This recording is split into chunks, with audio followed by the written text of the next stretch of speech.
جناب اسپیکر صاحب، اس کے بعد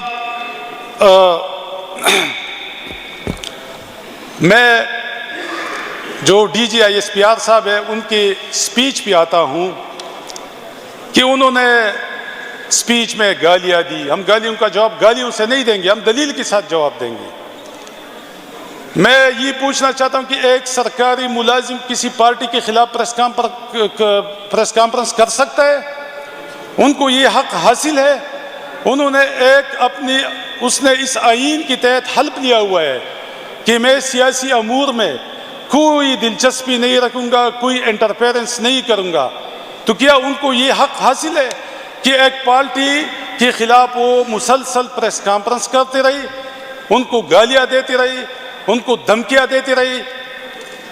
تو یہ کون سی جمہوریت ہے؟ اور یہ لوگ جو ان کو سپورٹ کرتے ہیں کس حیثیت سے کرتے ہیں جناب اسپیکر صاحب؟ لیکن ہم گالیاں نہیں دیں گے ان کو، کیونکہ جس طرح تربیت ہوتی ہے وہ اسی طرح بات کرتا ہے.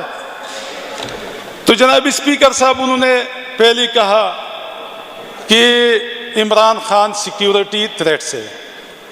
تو یہ کوئی نئی بات نہیں ہے. میں قائد اعظم رحمۃ اللہ علیہ سے لے کے عمران خان تک تھوڑی سی بات کروں گا. میں نے کہا کہ قائد اعظم رحمۃ اللہ علیہ نے فرمایا کہ پالیسی بنانا، قومی پالیسی بنانا منتخب حکومت کا کام ہے. تو ان کے ساتھ کیا ہوا؟ جب فاطمہ جناح جنرل ایوب خان کے خلاف انہوں نے کہا کہ اس ملک میں صدارتی نظام نہیں چلے گا، یہاں بھی جمہوریت چلے گا، تو اس کے ساتھ کیا ہوا؟ فاطمہ جناح پہ غداری کی مقدمے لگی، فاطمہ جناح پہ انڈیا کی ایجنٹ کی فتوے لگی، ان پر دہشت گردی کی فتوے لگی. اس کے بعد جناب اسپیکر صاحب، ان لوگوں کے ہوتے ہوئے ہمارا ملک دو لخت ہوا، کیونکہ جن کا مینڈیٹ تھا، جن کو لوگوں نے مینڈیٹ دیا، اس کو حکومت نہیں دی گئی، تو ملک دو لخت ہوا. اس کے بعد بٹو صاحب اٹھے، انہوں نے ذرا اکڑ دکھائی، ان کو سمجھ آ گیا کہ فیصلے تو ہم نہیں کرتے، سارے اسٹیبلشمنٹ کرتی ہے. تو جناب اسپیکر صاحب، پھر ان کو ایک ایسی مقدمے میں جیل میں ڈالا گیا اور پھر ان کو پھانسی دی گئی اور ان کو شہید کیا گیا. تو جناب اسپیکر صاحب، ان پہ بھی دہشت گردی کی، ان پہ بھی غداری کی، ان پہ بھی دوسرے ملکوں کے ایجنٹ کی فتوے لگی. اس طرح جناب اسپیکر صاحب، پھر بے نظیر آ گئی، بے نظیر کے ساتھ بھی یہی ہوا، ان پہ بھی یہ ساری فتوے لگی، یہ الزامات لگی. پھر اس کے بعد جناب اسپیکر صاحب نواز شریف صاحب پہ بھی لگی. اس طرح جناب اسپیکر صاحب، ہمارے جو ایٹمی قوت بنانے والا انسان تھا عبد القدیر خان، اس کو آئسولیٹ کیا گیا، اس پہ بھی غداری کی فتوے لگی، اس پہ بھی دوسرے ملکوں کے ایجنٹ کی فتوے لگی، اس پہ بھی دہشت گردی کی فتوے لگی، جنہوں نے آپ کی ملک کو ایٹمی قوت بنایا. اور انہوں نے خود کہا کہ یہ میری سب سے بڑی غلطی تھی کہ میں نے ایک ملک کو ایٹمی قوت بنایا اور پھر مجھے جو ہے ایجنٹ کہا گیا، مجھے غدار کہا گیا، مجھے دہشت گرد کہا گیا. اس کے بعد سمد اچکزئی کو دیکھ لے. اس کے علاوہ ہمارے خان عبدالولی خان، اس پہ بھی اس طرح غداری کی فتوے لگی، اس پہ بھی روسی ایجنٹ کے اور انڈیا ایجنٹ کی فتوے لگی، اس پہ بھی دہشت گردی کی فتوے لگی، الزامات لگی. اسی طرح جناب اسپیکر صاحب، یہ انہونی بات نہیں ہے. ہماری ملٹری اسٹیبلشمنٹ نے پاکستان میں ایسا لیڈر نہیں چھوڑا جس کے اوپر انہوں نے غداری کی فتوی، دہشت گرد کی فتوی، ان کے اوپر انہوں نے دوسرے ملکوں کے ایجنٹ کی فتوی نہیں لگائی. یہ تو چلا آ رہا ہے. ان کے مفاد میں جو ہوتا ہے وہ کرا لیتی ہے، اور ان کو سیکیورٹی تھریٹس قرار دیا گیا ان سب کو. تو جناب اسپیکر صاحب، یہ ایک جمہوری ملک ہے.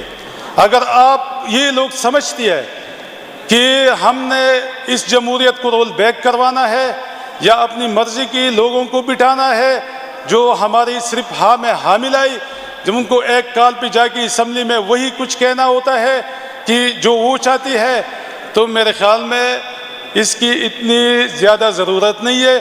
کہ یہ لوگوں کو کے خلاف پریس کانفرنس کرتے رہی، لوگوں کو سیکیورٹی تھریٹس قرار دے، لوگوں کو ایجنٹ کہی، لوگوں کو دہشت گرد کہی، لوگوں کو غدار کہی۔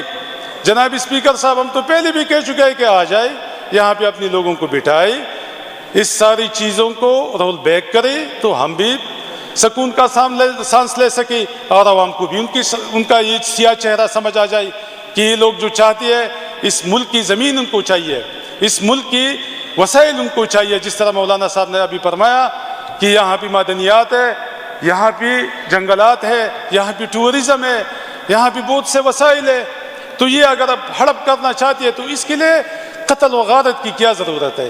اس کے لیے اس خطے کو دہشت گردی کی لپیٹ میں لانے کے لیے آپریشن کی کیا ضرورت ہے؟ تو آ جائے۔ ویسے آپ نے کون سا آئینی کام کیا ہے؟ آپ نے ویسی کون سی آئین پہ چلی ہے؟ آپ نے تو آئین کو بھی رونڈ ڈالا ہے، آپ نے تو قانون کی بھی رونڈ ڈالا ہے، 26ویں اور 27ویں ترمیم کرا کے آپ نے عدلیہ کو بھی، آزادی کو بھی سلب کیا، آپ نے جمہوریت کو بھی، ان کے اختیارات کو بھی ختم کیا، کم کیا۔ ابھی آپ صوبائی خود مختاری کی پیچھے لگی ہوئی ہے کہ 18ویں ترمیم کے بعد اس صوبے کی خود مختاری ملی تھی، تو اب یہ خود مختاری کو دوبارہ ریورس کر کے اس کو واپس فیڈرل میں بھیج دے۔ تو جناب اسپیکر صاحب، یہ جو میں کہہ رہا ہوں کہ قصداً آمدن یہ ہو رہا ہے، اس خطے کو دہشت گردی کی لپیٹ میں یہ بہانے ہے کہ ڈرون اٹیک ہوا، وہاں پہ دہشت گرد ہے، وہاں پہ ہے۔ ہم نے کبھی بھی دہشت گردی کی حمایت نہیں کی، ہماری لیڈر نے نہیں کی، کبھی بھی کسی پاکستان تحریک انصاف کی رکن سے آپ نے دہشت گردی کی حمایت کی ایک لفظ بھی نہیں سنا ہوگا۔ ہم تو چاہتے ہیں، لیکن ہم یہ چاہتے ہیں کہ کولیٹرل ڈیمیج کے نام پہ قتل و غارت نہ ہو، ہم یہ چاہتے ہیں کہ دہشت گردی کے نام پہ صوبے کا امن خراب نہ ہو۔ تو یہی میری گزارشات تھی جناب اسپیکر صاحب۔ یہ سجاد صاحب نے ایک وہ بھیج دیا مجھے، ایک رقعہ بھیج دیا، یہ جو دوبیر ڈیم کا مسئلہ ہے، اور جو سجاد اللہ صاحب نے اس پہ ابھی واک آؤٹ کیا، پھر ہم اس کے پاس چلی گئی، تو انہوں نے کہا کہ ہماری جو دوبیر ڈیم ہے اور اس پہ تقریباً 20-25 دن سے کام بند ہے، اور کام اس لیے بند ہے کہ ہمارے ساتھ وابڈا اور فیڈرل حکومت نے جو وعدے کی تھی کہ وہاں پہ ہم سڑکیں بنائیں گے، وہ سڑکیں نہیں بنا رہی۔ تو انہوں نے کہا کہ ہماری چیف سیکرٹری صاحب اور ہماری کمشنر صاحب ہزارہ کی، وہ ان کو سپورٹ کر رہی ہے۔ تو جناب اسپیکر صاحب، میں بذات خود چیف سیکرٹری صاحب کے ساتھ بھی بات کروں گا، اور آپ کی وساطت سے بھی اگر بات چلی جائے کہ اگر وابڈا نے ان کے ساتھ معاہدے کی ہے تو کیوں اس کو عملی جامہ نہیں پہنا رہے، تو میں بالکل ان کے ساتھ ہوں، میں خود بھی بات کروں گا اور آپ بھی بات کریں اس پہ۔ شکریہ جناب اسپیکر صاحب۔ Thank you.